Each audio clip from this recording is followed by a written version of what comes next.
Well, it looks like we got more trouble brewing here at home. So apparently, our dollar is in jeopardy. A lot of people have thought that for a very long time, but now it looks like we're really teetering on an edge.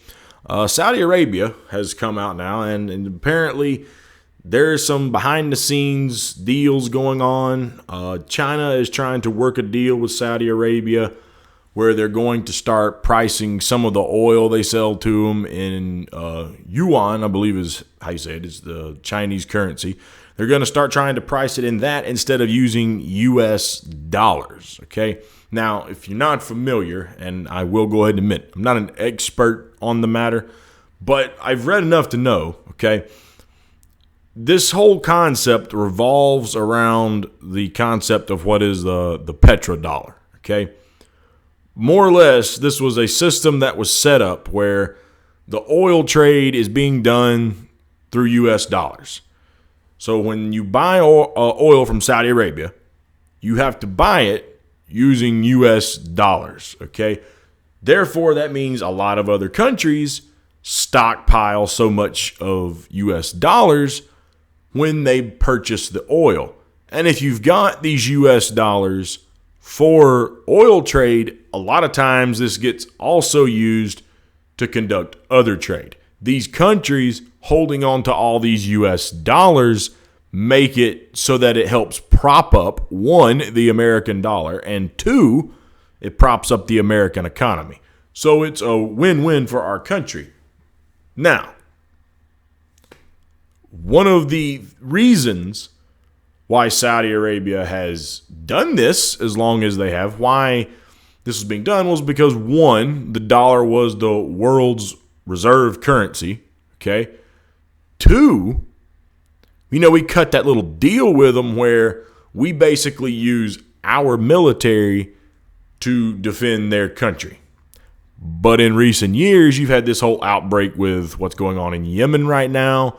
Things haven't exactly gone so smoothly.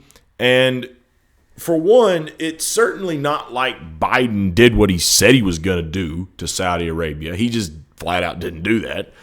But the little tepid things that he has done, I mean, he's still selling them weapons. But when I say little tepid things, I mean like, well, we're not going to sell them offensive weapons. We're going to sell them defensive weapons. How are you going to govern what they do with the weapons once it's in their possession? Like, well, what is there, some sort of a safety on there that it can detect an act of aggression and it won't fire? Bullshit. They can use it for whatever they want. Offensive, defensive, really doesn't matter. They can do what they want. Okay? If they got the weapons, they can use it however they damn well please, and you're still giving them weapons, so you're really not doing anything. So this is just more of Biden and our government lying however they want to. But just doing that has gotten under the crown prince's skin to such an extent that he doesn't want to take phone calls from Joe Biden. I can't say I really blame him for that, but he doesn't want to take phone calls from Biden. He's refusing to do anything with oil unless we fully and wholeheartedly support the genocide they're carrying out in Yemen. Okay? There's all sorts of things that it's just petty. It's just real freaking petty, right? So now there's even talks about kind of getting away from this whole petrodollar concept. Okay?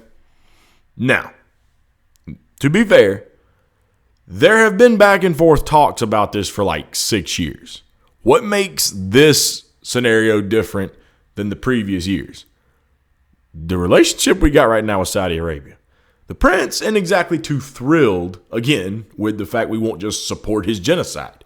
And I'm not saying we should support his genocide. I absolutely think we should not be supporting his genocide. But this brings up the problem of how the leaders have been running our country up to this point. Okay? Now, people on the libertarian side, like my buddy Reed Coverdale, they've been warning for a while. All this printing of money, things like that, it's going to cause inflation. It's going to hurt the value of the U.S. dollar. Okay? Now, there's been people that push back against that. Well, no.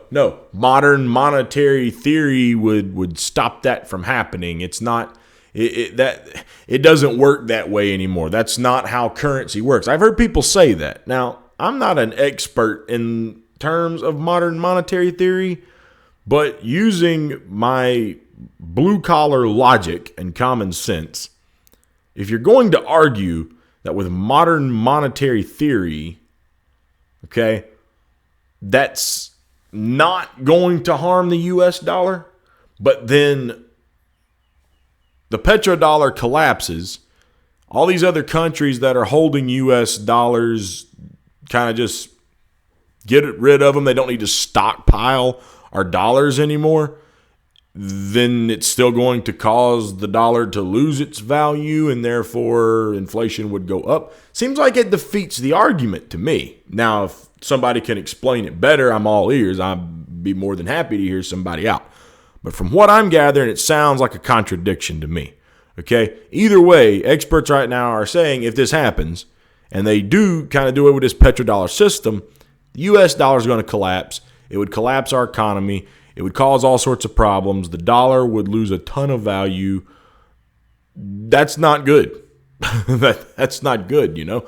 But at the same time, the dollar might not be in such a precarious position if it hadn't been for all the ridiculous spending that's been going to this point. And I want to make this clear. I'm not against the concept of spending to do things for our country that are necessary to keep our country great, okay? To keep our country on par with the rest of the developed world.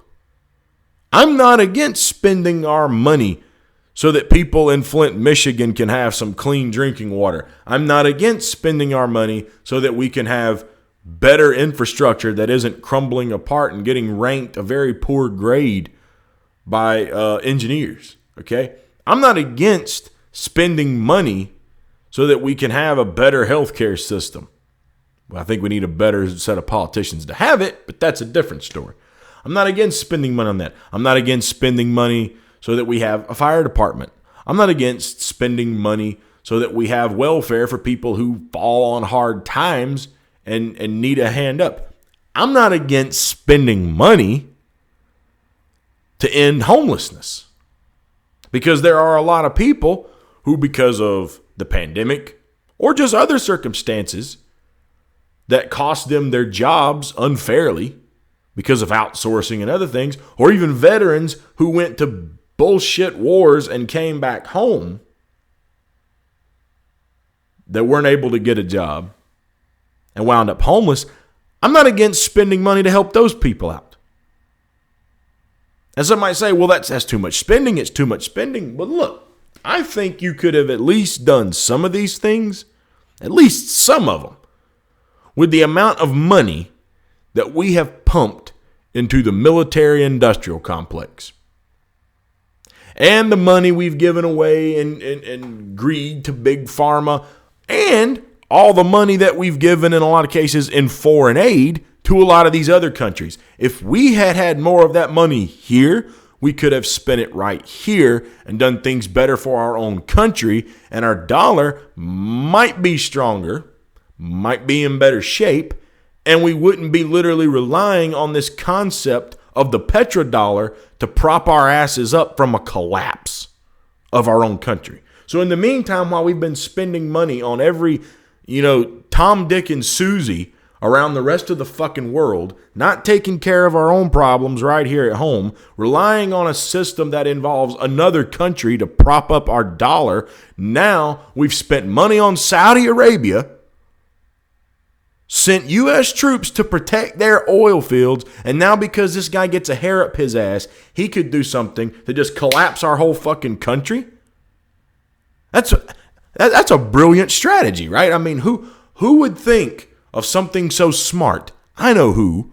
These senile, demented dimwits that just keep getting elected cycle after cycle after cycle after cycle, and they go to Washington, D.C., and they sell your ass out to whomever the highest bidder might be.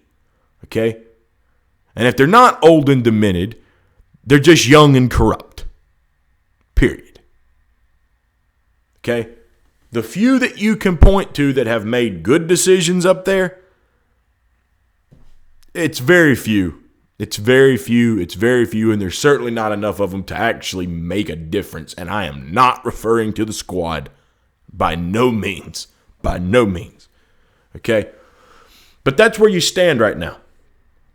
Our own country could have a serious economic collapse coming off the heels of COVID in the middle of the mess where you've got soaring gas prices, already some record numbers and inflation, and it could only get worse if something like that actually happens. So make sure you call up your congressperson and your senators and give them a big thank you for the stuff they continue to vote on time after time that doesn't help our own country. It's a big giveaway to everybody else but the American people.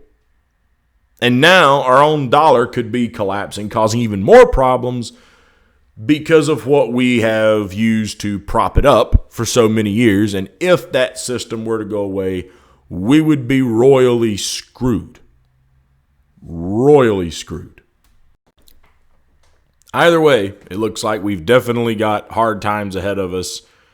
If not for this reason, definitely for other reasons, as you can tell from looking in the world around you right now between the war in Ukraine, the soaring gas prices, the already high numbers of inflation still coming off the heels of the pandemic, the possibility that the pandemic might resurrect its head if you look at recent events that are going on in China right now, and then add to it the possible collapse of the U.S. dollar and the Gulf states turning against our system that we've had set up to prop up the dollar. Definitely not looking good. Now might be a great time to start investing into other alternatives besides the U.S. dollar.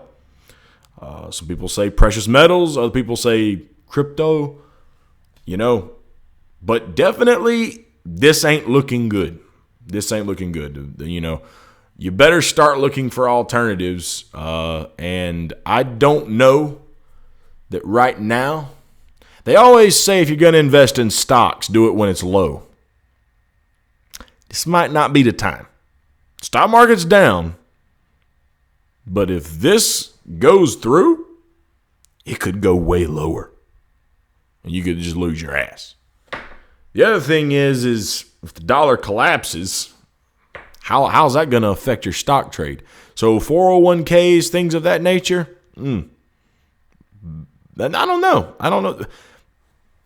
My intuition tells me might not be such a good investment right now. You might want to look at other alternatives.